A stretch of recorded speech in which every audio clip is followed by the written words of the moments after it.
Morning guys, welcome back to my series. I'm Lily and I run my own micro bakery small business called Lily's Loaf in South London. So welcome back everyone. Really hope you're all well.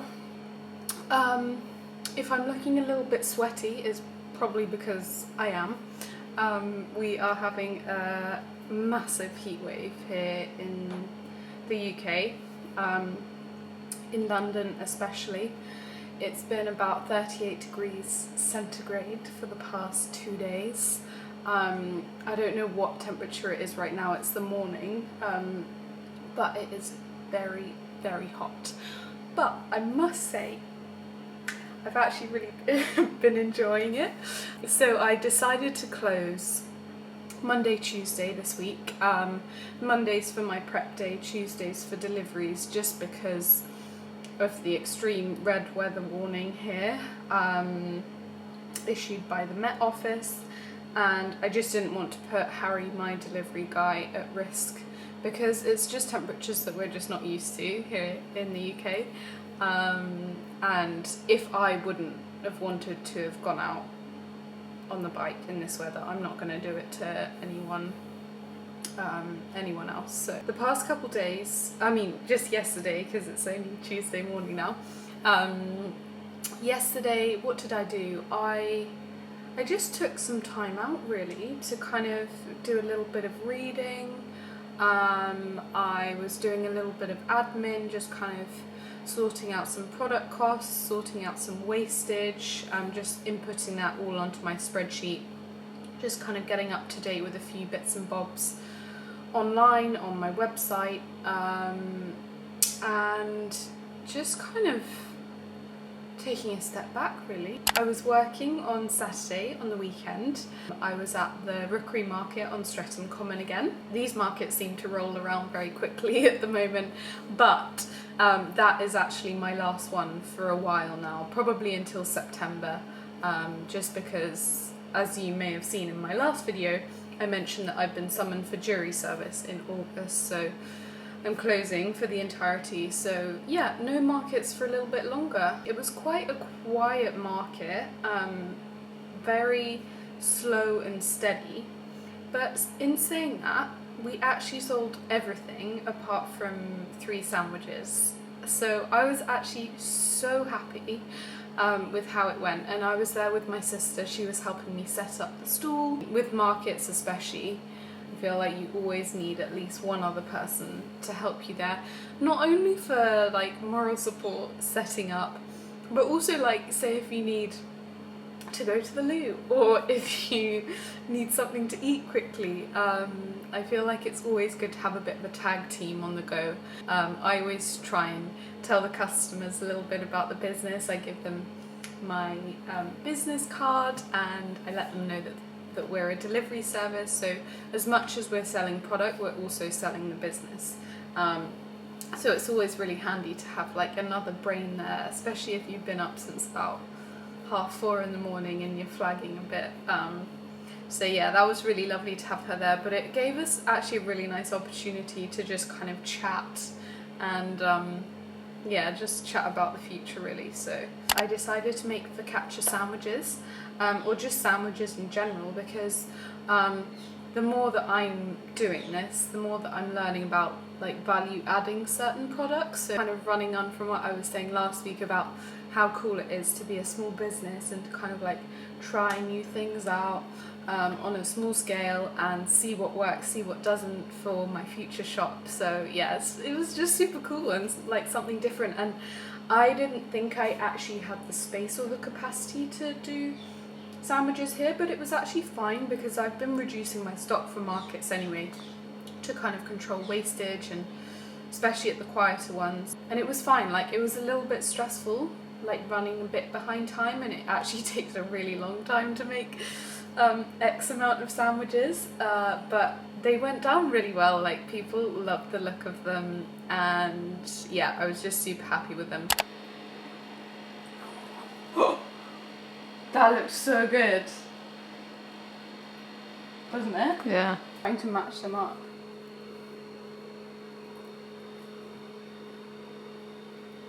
So here we are, guys, the final sandwiches. They look so good, don't they? Wow.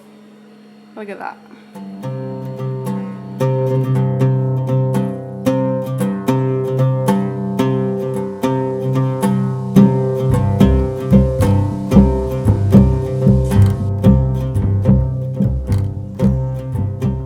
So I thought I'd dedicate this part of the video to kind of showing all of the most essential items that you may need if you're starting up a micro bakery small business. There are certain things along the way that I've learned, and like going second hand as well is always a good option too. One of the most important things is having a good set of scales, and I didn't purchase these until a few months ago now, so well over a year and a few months into my micro bakery journey. But these are House scales, and they're amazing. They come with a charger and everything, so you can charge it up, but yeah, they are just heavy duty. I think the capacity is something crazy like 10 kilos, so yeah, they're just super reliable.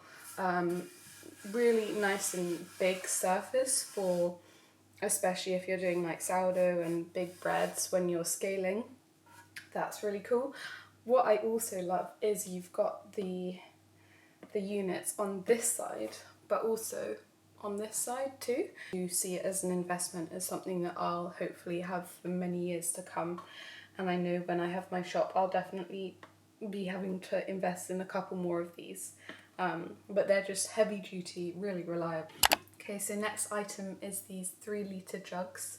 I bought these from Nisbets, and I love them. They're amazing. I think you can get even bigger than these, and when these arrived I was like, oh my god, they're enormous. But like when you start doing big quantities, they're super helpful. So okay, tins, bread tins. So I bought these from Bakery Bits, and these are my baby 500-gram bread tins. I love them. They work really well because I previously bought some bigger bread tins and I was not getting good results from them. I had kind of like soggy interior of the bread, even though I was baking it at exactly the same temperature, the same time, all the same variables. You have to spray them with a little bit of oil, and yeah, they make the most perfect bread, little tin breads. I bought these ahead of Christmas last year because I needed some tins for my homemade mince pies, and I bought these off Amazon actually. I know I just mentioned about how much more expensive it is, but sometimes it does work out well. I think weirdly these are from Wilko's via Amazon, but yeah, I use these so often now for my morning buns. They're the perfect size for morning buns. I bought loads of these, like that is even half of them. I think I bought the equivalent of about 100 mince pies worth of these, but yeah, would really recommend. Okay, my sourdough people. Another essential item is these bulk containers. I bought these from Nisbets as well very early on. I bought only 2 to begin with, and then I slowly built my way up to 2 more. I like putting in only a small amount of dough in here actually, because it gives you space for the dough to grow and also to do your folds in there. It just works really nicely, and that's just something that I kind of took away from my bakery work experience in Ireland. Yeah, these are very sturdy, very good quality, and they are from Nisbets. And then they also double up.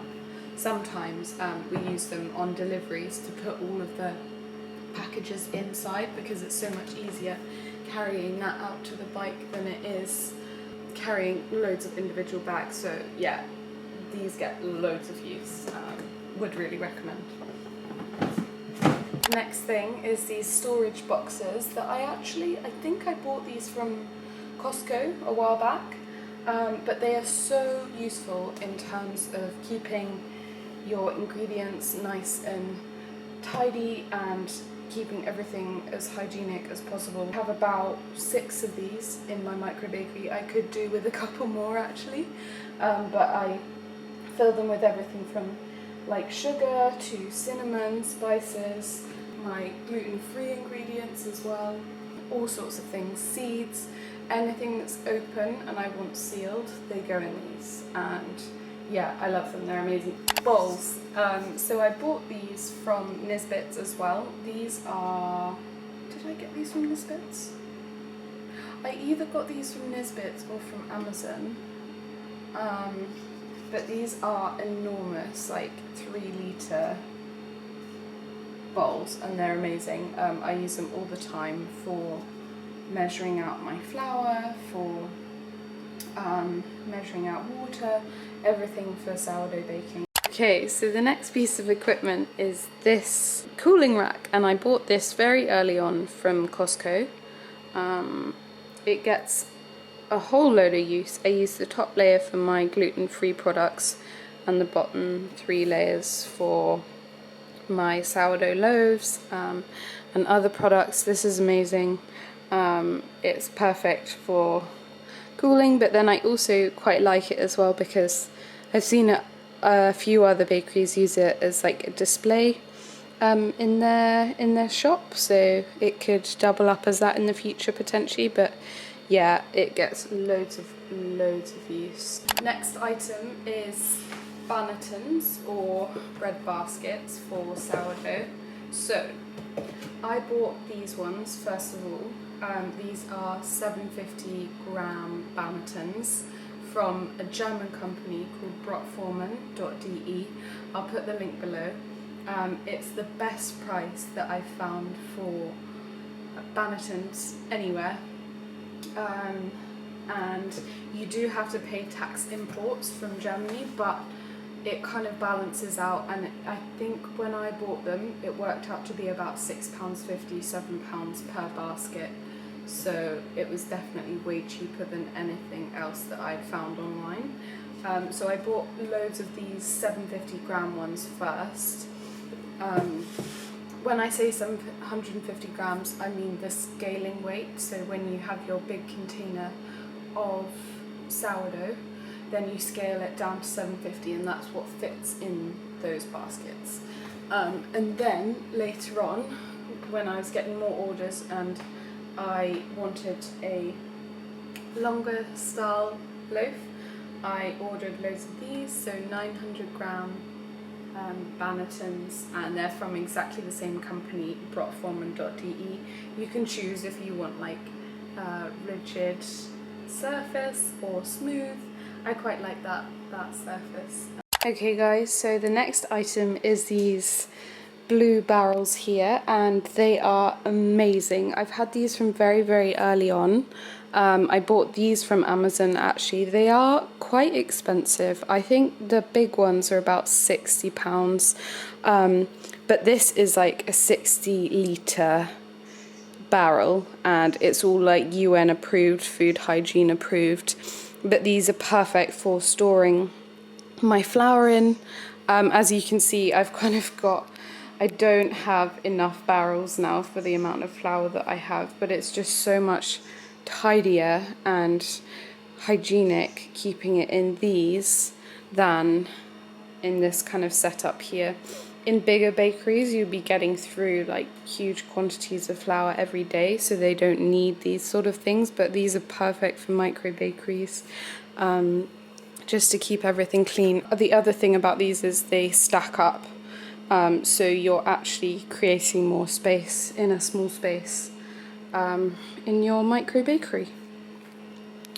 So next item is my shaping table here, or my island, and it's definitely not the best shaping table. It's not specifically for that. It's just an island from IKEA that I got very early on in my micro bakery journey, but it definitely does the job. It gets a lot of use every single day, and there are better ones out on the market.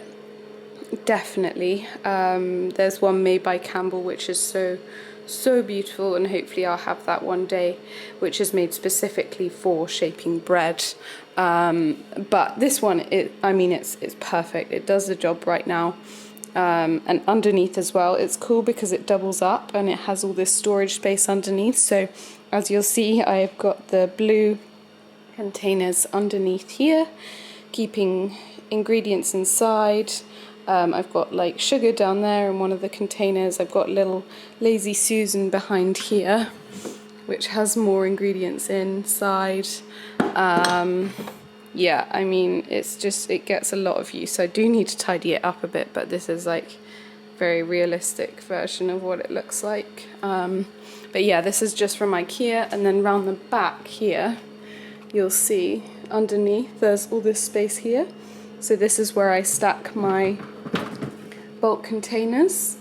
I keep cling film around the back here, some olive oil, sunflower oil, and yeah, just a couple other bits and bobs, some more bannetons down there. But yeah, every single space is maximized for the best. But yeah, it's cool that you've got all this kind of storage space underneath here. Okay, so next piece of equipment is this cooling and proofing rack.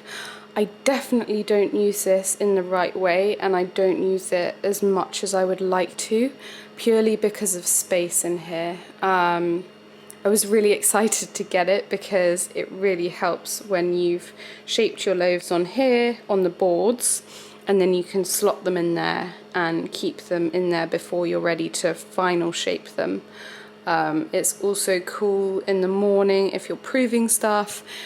It's great in terms of space in like a proper bakery because you're fitting in so many things in a vertical way, so it doesn't take up a whole heap of space. But in here it just doesn't work out because the island's in the way and I can't really slot the dough in there, but I will definitely be making more use of it in the future. I bought this from Campbell from Rackmaster, so it's really well made. It's got wheels on the bottom as well, so you can move it around, but right now it's not really working in this space.